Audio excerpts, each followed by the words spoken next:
It started with love, naive, passionate, and all-consuming. I was 26, working a stable job in marketing, renting my own apartment, managing my expenses, and dreaming of a life built side by side with someone who truly cared. That someone was Mason. He was charming, the kind of man who could walk into a room and draw everyone's attention without even trying. We met at a friend's game night. One long conversation, 3 dates, and a week later, we were inseparable. 3 months in, Mason brought up our future.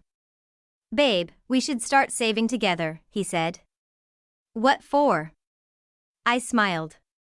"For a house, a wedding, trips, us." It was sweet, thoughtful even. He claimed he wanted to build something solid. But it also came with a request: let's cut back on spending. No unnecessary splurges, okay? We're in this together. So I adjusted. No more impromptu Zara runs, expensive brunches with friends, or luxury skincare splurges. I cooked at home. Took buses. I even paused contributing to my travel fund to funnel everything into our shared future savings. In the beginning, it felt like Mason and I were a team. Like two people rowing the same boat, heading toward a shared future. So when he suggested we start saving together, it sounded like a relationship milestone. It wasn't just about money, it was about commitment, about merging lives and plans. I was all in. "We should open a joint savings account," I said one night after dinner. "Nah," he replied, casual as ever. "Too messy with the banks. Let me handle it. I'm good with spreadsheets anyway. You just transfer your half at the start of every month, I'll track everything." I hesitated, but he reassured me. "Trust me. I've got us, babe." And so I did. I logged into my banking app every month and sent him anywhere between $1,200 and $1,500, depending on what we agreed. Rent, groceries, a few long-term plans. He promised he was doing the same. And when I asked how much we had saved up so far, he always had answers ready. Almost $6,000 now. We're pushing 10 soon. Maybe we can do that Bali trip earlier than we thought.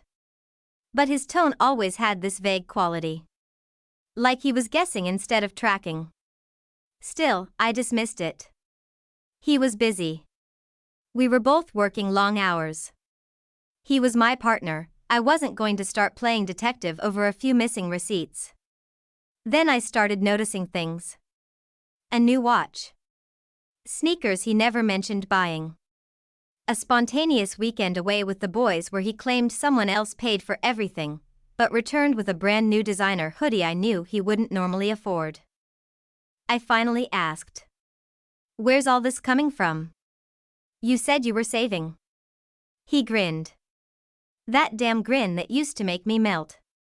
"Just gifts. The boys hooked me up. You worry too much." Still, something didn't sit right. I, on the other hand, had trimmed down my life to the bare minimum. No weekend shopping trips. No spontaneous spa days. I skipped concerts, stopped ordering Uber Eats, and even paused my subscriptions. I told myself it was for us. For the home we'd buy together. For the trips. For the future. All while he was out there. Living. It all fell apart on a Sunday afternoon. I was curled up on my couch, blanket wrapped around me, sipping cold brew and scrolling through TikTok when I got the message from Kayla. Kayla and I had been friends since college. She didn't love Mason, always called him a smooth talker with a slippery conscience, but she kept her thoughts to herself for my sake. We hadn't talked much in weeks, so when her message popped up, it caught me off guard. "Kayla, girl. You sitting down?" Then she sent a screen recording. I clicked on it, it was a private Instagram story. Mason's Instagram. Except not the one I saw. This was from his close friends list. A list I was clearly not on. But Kayla, from when they'd followed each other ages ago, still was. The video was short. A few seconds. but it hit harder than any punch. Mason was at a club, a high-end, VIP-only type club, holding a magnum of champagne like a trophy. The music was blasting, lights flashing.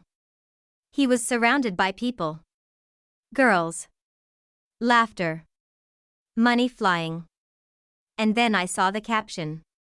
"Your girl's savings funded this night, bro." I swear I stopped breathing. The next slide showed him handing a shopping bag, a Louis Vuitton shopping bag, to a girl with long extensions and a fake giggle, who kissed him on the cheek as thanks.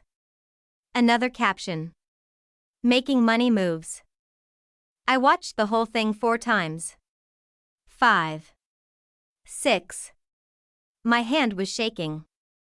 I turned the sound off because I couldn't bear to hear his voice. I couldn't believe what I was seeing.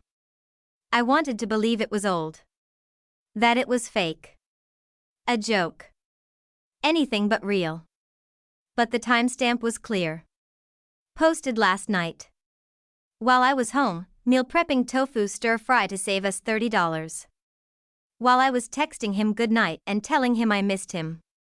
While I was choosing groceries over nail appointments because every dollar counts. He was blowing my money at the club, laughing about it with his friends. Gifting designer bags to girls I'd never seen before. Girls who weren't hiding behind the camera like I was.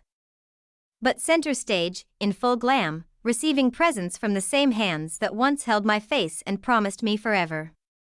I felt humiliated. Not just for being played, but for sacrificing my comfort, my hobbies, my self-care, for him. I was the fool. And he was laughing at me with the money I gave him. That was the exact moment something inside me broke, and something else lit up. This wasn't heartbreak. It was war. You'd think I'd confront him right away. But I didn't. I sat with the betrayal first. Let it rot inside me for a bit. I stared at my bank app, doing the mental math. Over $12,000 transferred to him in just under 9 months. Money I worked hard for. Skipped lunches for. Declined vacations and overtime shifts.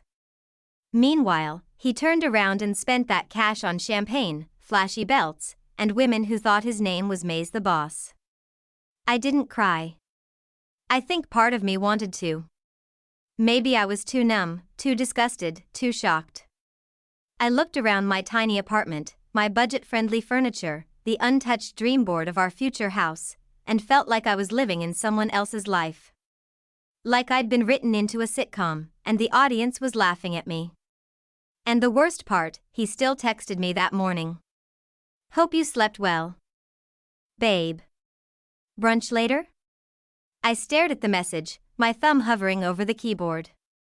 What was I supposed to say? "Sure, I'd love to split the check again while you gift $2,000 heels to your little club girlies." I left him on read. Instead, I called Kayla. She picked up instantly, like she'd been waiting. "So you saw the stories?" I didn't say anything at first. Just breathed. "I feel disgusting," I said finally. Like I financed my own humiliation. Kayla was silent for a moment. Then she replied with the fire I couldn't find in myself just yet. "No, honey. He should feel disgusting. But you? You're going to feel rich. Trust me." That's when we started plotting.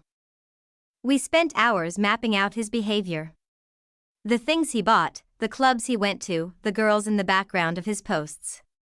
Kayla, God bless her stalking skills, managed to find one of them, the same one from the Louis Vuitton story. Her name was Vanessa. We found her tagged in a picture outside the same club. We dove in. Vanessa's story? Public. And it was gold. She had videos of them together, captions like, "Maze is such a king, treats me like royalty." One clip even showed him whispering something in her ear and her giggling. "She doesn't even know, babe," she wrote as the caption. She was me. She was the joke. But something about the way Mason behaved in those videos? It wasn't casual. It wasn't just partying. He wanted to be seen. He wanted to flex. And suddenly, I realized something. Mason wasn't just an unfaithful, lying, money-sucking parasite. He was arrogant. And that was his weakness. He wanted to be admired. He wanted people to know he had it all, even if all was being siphoned from my account. And I had receipts. I had timelines.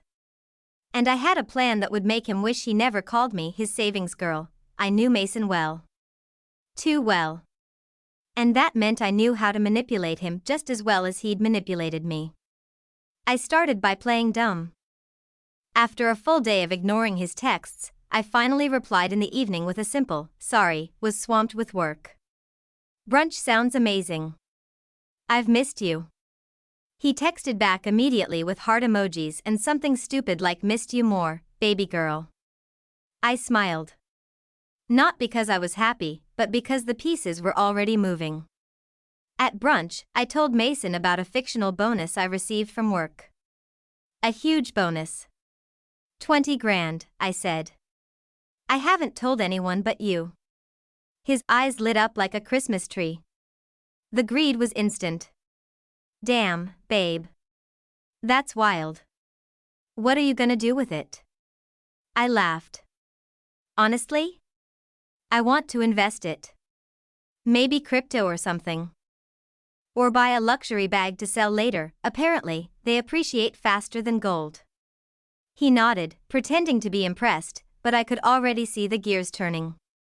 You should let me help you with that, he said. I know people. Of course you do, I thought. People like bottle girls and sleazy DJs. I pretended to be intrigued. Let's talk more about it tonight. Over the next week, I leaned in hard on the us fantasy. I started bringing up moving in together. A Bali engagement. Buying property. I even made a fake Excel sheet, filled with phony numbers and plans. Showing how we could hit 6 figures in savings if we pooled our resources better. I watched as his eyes glazed over the numbers, only coming alive when I mentioned big dollar signs. That's when I baited the hook. If we could both commit, I'd be willing to drop the entire bonus into a shared account.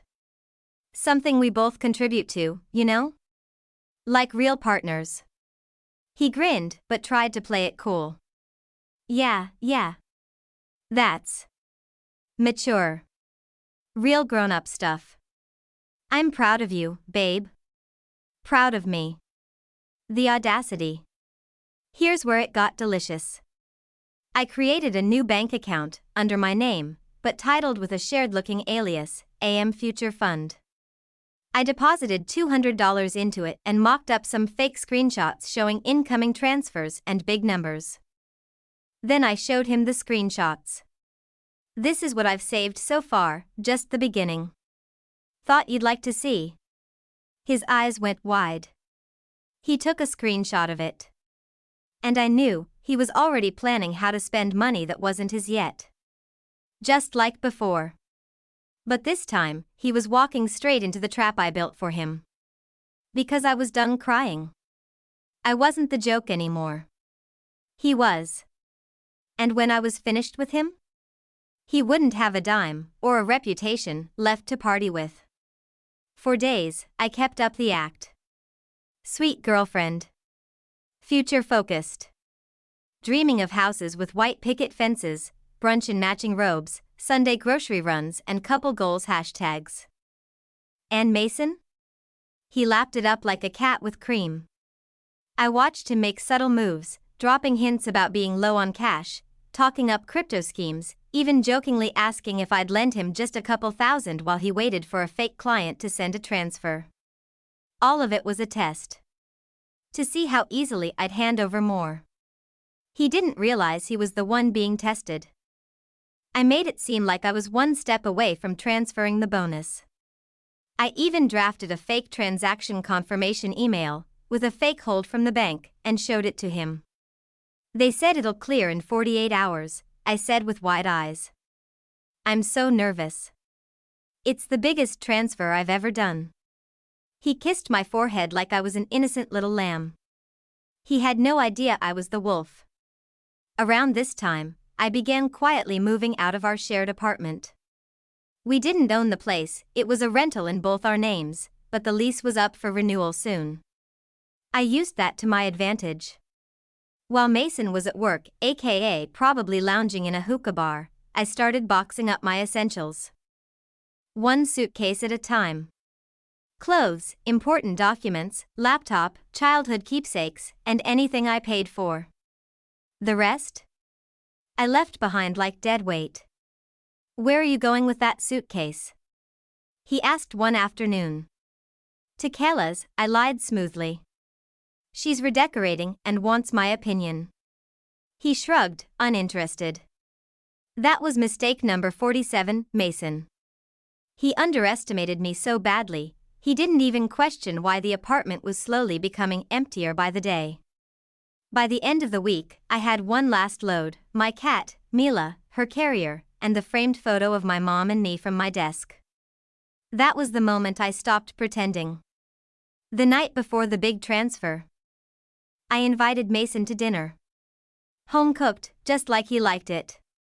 His favorite, carbonara, garlic bread, and that overpriced wine he always claimed to love but never paid for. He walked in like he owned the world. "Damn, babe. Feels like celebration night already." "It is," I said sweetly, pouring him a glass. "Tomorrow we build our empire." We ate. We laughed. He talked about how we'd spend the money once it doubled in crypto. "Maybe even get you that designer bag," he said. "You deserve it." I smiled, imagining the look on his face once he realized I was taking back every dime. And some of his pride along with it. That night, as he snored like a baby beside me, I emailed screenshots. To his boss. To his friends. To the club that gave him a VIP membership using my name. To the girl, Vanessa. With a little note that said, "Might want to ask him who actually paid for your new heels." And then I attached everything: bank transfer logs from my side, chat screenshots where he admitted he handles the savings, the story videos, the fake bonus screenshots he screen grabbed, proving his intent. My final email was to him. Subject: "You almost had me. Enjoy your empty account, the lease renewal notice, and whatever excuse you'll have to give your sugar club girls." The real investment was in me. And you just lost the most profitable thing you ever had. Then I blocked him. I woke up in Kayla's guest room, my cat curled beside me, and a sense of peace I hadn't felt in months. At exactly 9:12 a.m., I got a text from a mutual friend. "Girl. Mason is losing it. His account is frozen. You okay?" I was more than okay. Because what Mason didn't know was that I'd filed a fraud complaint with the bank earlier in the week, listing all the transfers I'd made under the false pretense of joint savings. Kayla's boyfriend, a lawyer, helped me word it perfectly. I also canceled my part of the lease a day before, leaving Mason on the hook for the new rent, alone. The landlord was less than thrilled to find out the shared income was a lie and that the luxury upgrades Mason had bragged about were unpaid. By noon, his Instagram was private. His close friends list? Probably empty. By 3 p.m., Vanessa had posted a story: "Men are trash. All of them. Hashtag blocked." And me, I was eating sushi, barefoot on Kala's balcony, sipping sparkling water, laughing for the first time in weeks. I wasn't planning to check in on Mason after the final blow. But I did. Not because I missed him, but because sometimes, after you burn a bridge, you want to watch the ashes scatter. And boy, were they scattering. Kayla was the first to spill the tea. Guess who got blacklisted from Apex? Apex, the ultra-luxe club Mason worshipped like a second home. Turns out, when a few of my emails, plus screenshots of me footing his bottle bills, made it to management, they weren't impressed. Especially when one of those bills was paid using a card I had already cancelled, tied to my name. Turns out fraud and clout chasing don't mix well with a brand that likes to pretend it's exclusive. He was permanently banned. And Vanessa? She wasn't as ride or die as she looked in those videos. Once she found out he'd lied about being an entrepreneur and had been living off his girlfriend's paycheck. She unfollowed, blocked, and posted the ultimate post-party regret: "Don't let good cologne fool you. Sometimes trash just smells expensive." Oof. I hadn't expected much from the email to his boss. But karma works fast when receipts are involved. Apparently, Mason had been bragging at work too, claiming to be a financial advisor to his girlfriend and managing her bonuses. So when his boss saw the actual context, that he'd manipulated someone into handing over thousands under false pretenses and potentially committed financial fraud, it didn't land well. 2 days later, I got confirmation from a friend in the same building. Mason just got called into a disciplinary meeting. Looked shook. By the end of the week, suspended without pay pending investigation. And the best part? His apartment, the one we shared, was suddenly way too expensive for one person, especially one with no active income. Remember that lease? Oh, I had fun with that. Since the lease was up for renewal, I'd formally withdrawn my name a day before the cycle reset, giving the landlord my forwarding info and stating that I would not be renewing under any condition. Mason, however, had no clue. He'd assumed we'd re-sign as usual, together. So when the property manager called him to ask why the rent hadn't been paid in full, and why his co-tenant had backed out, he panicked. And when he found out the renewal now required his full credit check, let's just say, it didn't go well. Turns out, people who blow their money on $900 sneakers and entrepreneur starter kits don't have amazing credit scores. The landlord gave him 30 days to vacate. He had nowhere to go. It started with one. "Alex. Please. Let's talk." Then another. "You don't understand. I was doing this for us. You said you trusted me." Then the guilt trip texts. "You've ruined everything. I have nothing now. Not even a place to sleep." Then the rage, "You vindictive BTCH. You think you're better than me? You'll never find someone like me again." Oh, Mason, that's the point. I read every message while sipping on my iced latte, fresh out of a meeting for my new freelance gig that paid twice what my old job did. Blocked. Deleted. Gone. You know what really tied the bow on all this? That fraud complaint. It worked. I got back most of the money, turns out, since the bank proved the funds were being transferred under deception and personal manipulation, and he wasn't listed on any legal shared account. They were able to reverse several transactions. Combined with Kayla's boyfriend helping me with a small claims case, I recovered nearly $9,800. And the rest, I counted as tuition, the cost of a masterclass in never trusting a broke man with an Instagram persona and champagne dreams. I moved into a new apartment with natural light, peace, and zero manipulation. I went on a solo trip to Italy using some of the refunded cash, something I once dreamed of doing with Mason, but ended up loving more on my own.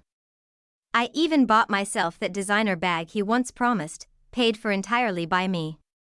Every time I wear it, it reminds me of my worth. Not in dollars.